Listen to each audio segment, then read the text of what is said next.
ॐ तव कथामृतं तप्तजीवनं कविभिरीडितं कल्मषापहं श्रवणमङ्गलं श्रीमदाततं भुवि गृह्णन्ति ये भूरिदा जनाः। শ্রীযুক্ত সুরেন্দ্রের বাগানে মহোৎসব, 15ই জুন 1884 খ্রিস্টাব্দ। ঠাকুর ভাবাবিষ্ট, হঠাৎ দণ্ডায়মান হইয়া অতি করুণ স্বরে আখর দিতেছেন, সখী, হয় প্রাণবল্লভকে আমার কাছে নিয়ে আয়, নয় আমাকে সেখানে রেখে আয়। ঠাকুরের শ্রী রাধার ভাব হইয়াছে। কথাগুলি বলিতে বলিতেই নির্বাক হইলেন, দেহ স্পন্দহীন, অর্ধনিমীলিত নেত্র, সম্পূর্ণ বাহ্যশূন্য। ঠাকুর সমাধিস্থ হইয়াছেন। অনেকক্ষণ পরে প্রকৃতিস্থ হইলেন। আবার সেই করুণ স্বর বলিতেছেন, সখী, তাঁর কাছে লয়ে গিয়ে তুই আমাকে কিনে নে, আমি তোদের দাসী হব। তুই তো কৃষ্ণপ্রেম শিখাইছিলি প্রাণবল্লভ। কীর্তনিয়া দিগের গান চলিতে লাগিল। শ্রীমতী বলিতেছেন, সখী, যমুনার জল আনতে আমি যাব না। কদম্বতলে প্রিয় সখাকে দেখেছিলাম, সেখানে গেলেই আমি বিহ্বল হই। ঠাকুর আবার ভাবাবিষ্ট হইতেছেন। দীর্ঘশ্বাস ফেলিয়া কাতর হইয়া বলিতেছেন, আহা আহা। কীর্তন চলিতেছে। শ্রীমতীর উক্তি, গান, শীতল তছু অঙ্গ হেরি সঙ্গ সুখ লালসে হে। মাঝে মাঝে আখর দিতেছেন, না হয় তোদের হবে, আমায় একবার দেখা গো। ভূষণের ভূষণ গেছে, আর ভূষণে কাজ নাই। আমার সুদিন গিয়ে দুর্দিন হয়েছে, দুর্দশার দিন কি দেরি হয় না? ঠাকুর আখর দিতেছেন, সে কাল কি আজও হয় নাই? কীর্তনিয়া আখর দিতেছেন, এতকাল গেল, সে কাল কি আজও হয় নাই? গান, মরিব মরিব সখী, নিশ্চয় মরিব, আমার কানু হেন গুণনিধি কারে দিয়ে যাব? না পোড়াইও রাধা অঙ্গ, না ভাসাইও জলে, দেখো যেন অঙ্গ পোড়াইও না গো। কৃষ্ণ বিলাসের অঙ্গ ভাসাইও না গো। কৃষ্ণ বিলাসের অঙ্গ জলে না ডারবি, অনলে না দিবি, মরিলে তুলিয়ে রেখো তমালের ডালে। বেঁধে তমালে রাখবি, তাতে পরশ হবে, কালোতে পরশ হবে। কৃষ্ণ কালো, তমাল কালো, কালো বড় ভালোবাসি শিশুকাল হতে। আমার কানু অনুগত তনু, দেখো যেন কানু ছাড়া করো না গো। শ্রীমতীর দশম দশা, মূর্ছিতা হইয়া পড়িয়াছেন। গান, ধ্বনি ভেল মূরছিত, হরল জ্ঞান। নাম করিতে করিতে হাটকি ভাঙলি রাই, তখনই তো প্রাণ সখী মুদিল নয়ান। ধ্বনি কেন এমন হলো, এই যে কথা কইতেছিল। কেহ কেহ চন্দন দেয় ধ্বনির অঙ্গে, কেহ কেহ রৌত বিষাদ তরঙ্গে। সাধের প্রাণ যাবে বলে কেহ কেহ জল ঢালি দেয় রাইয়ের বদনে, যদি বাঁচে। যে কৃষ্ণ অনুরাগে মরে, সে কি জলে বাঁচে? মূর্ছিতা হইতে দেখিয়া সখীরা কৃষ্ণ নাম করিতেছেন। শ্যাম নামে তাহার সংজ্ঞা হইল। তমাল দেখে ভাবছেন বুঝি সম্মুখে কৃষ্ণ এসেছেন। গান, শ্যাম নামে প্রাণ পেয়ে ধ্বনি ইতি উতি চায়, না দেখি সে চাঁদমুখ কাঁদে উভরায়। বলে, কই রে শ্রীদাম, তোরা যার নাম শুনাইলি কই, একবার এনে দেখা গো। সম্মুখে তমাল তরু দেখিবারে পায়, তখন সেই তমাল তরু করি নিরীক্ষণ। বলে, ওই যে চূড়া, আমার কৃষ্ণের ওই যে চূড়া দেখা যায়। তমাল গাছে ময়ূর হেরে বলে ওই যে চূড়া দেখা যায়। সখীরা যুক্তি করিয়া মথুরায় দূতি পাঠাইয়াছেন, তিনি একজন মথুরাবাসিনীর সহিত পরিচয় করিলেন। গান।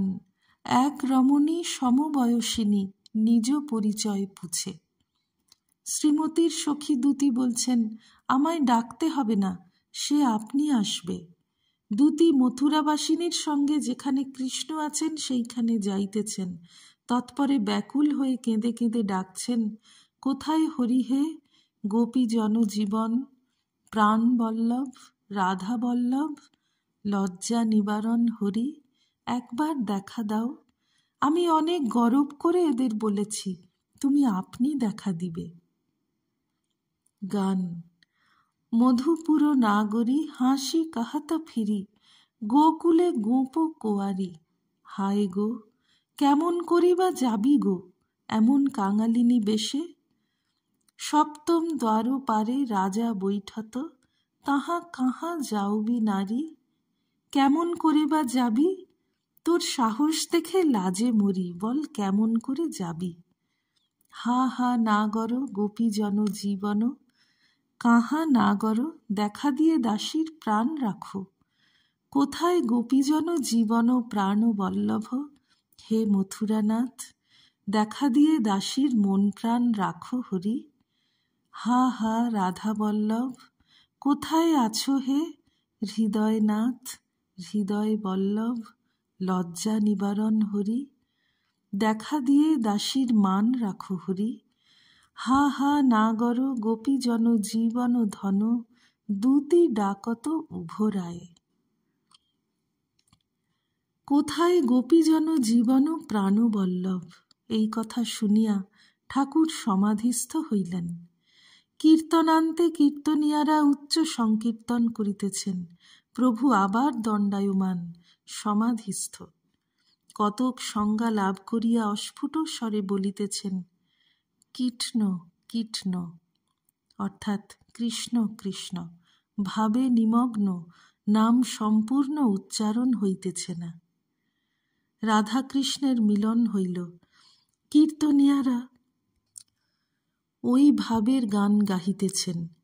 ঠাকুর আখর দিতেছেন, ধ্বনি দাঁড়ালো রে, অঙ্গ হেলাইয়ে ধ্বনি দাঁড়ালো রে, শ্যামের বামে ধ্বনি দাঁড়ালো রে, তমাল বেড়ি বেড়ি ধ্বনি দাঁড়ালো রে। এইবার নাম সংকীর্তন, তাহারা খোল করতাল সঙ্গে গাহিতে লাগিল, রাধে গোবিন্দ জয়। ভক্তেরা সকলেই উন্মত্ত। ঠাকুর নৃত্য করিতেছেন, ভক্তেরাও তাহাকে বেড়িয়া আনন্দে নাচিতেছেন, মুখে রাধে গোবিন্দ জয়, রাধে গোবিন্দ জয়। দ্বিতীয় পরিচ্ছেদ। কীর্তনান্তে ঠাকুর ভক্ত সঙ্গে একটু উপবেশন করিয়াছেন, এমন সময় নিরঞ্জন আসিয়া ভূমিষ্ঠ হইয়া প্রণাম করিলেন। ঠাকুর তাহাকে দেখিয়াই দাঁড়াইয়া উঠিলেন, আনন্দে বিস্ফারিত লোচনে সস্মিত মুখে বলিয়া উঠিলেন, তুই এসেছিস। মাস্টারের প্রতি, দেখো এ ছোকরাটি বড় সরল, সরলতা পূর্বজন্মে অনেক তপস্যা না করলে হয় না। কপটতা পাটোয়ারি এসব থাকতে ঈশ্বরকে পাওয়া যায় না। দেখছ না, ভগবান যেখানে অবতার হয়েছেন সেখানেই সরলতা। দশরথ কত সরল, নন্দ শ্রীকৃষ্ণের বাবা কত সরল, লোকে বলে আহা কি স্বভাব, ঠিক যেন নন্দ ঘোষ। ভক্তরা সরল, ঠাকুর কি ইঙ্গিত করিতেছেন যে আবার ভগবান অবতীর্ণ হইয়াছেন। শ্রীরামকৃষ্ণ নিরঞ্জনের প্রতি, দেখ তোর মুখে যেন একটা কালো আবরণ পড়েছে, তুই আফিসের কাজ করিস কি না তাই পড়েছে।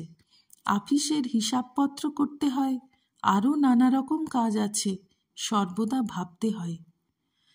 সংসারী লোকেরা যেমন চাকরি করে তুইও চাকরি করছিস, তবে একটু তফাৎ আছে, তুই মার জন্য চাকরি স্বীকার করেছিস। মা গুরুজন, ব্রহ্মময়ী স্বরূপা। যদি মাগ ছেলের জন্য চাকরি করতিস তাহলে আমি বলতুম ধিক ধিক শতধিক 100 ছি।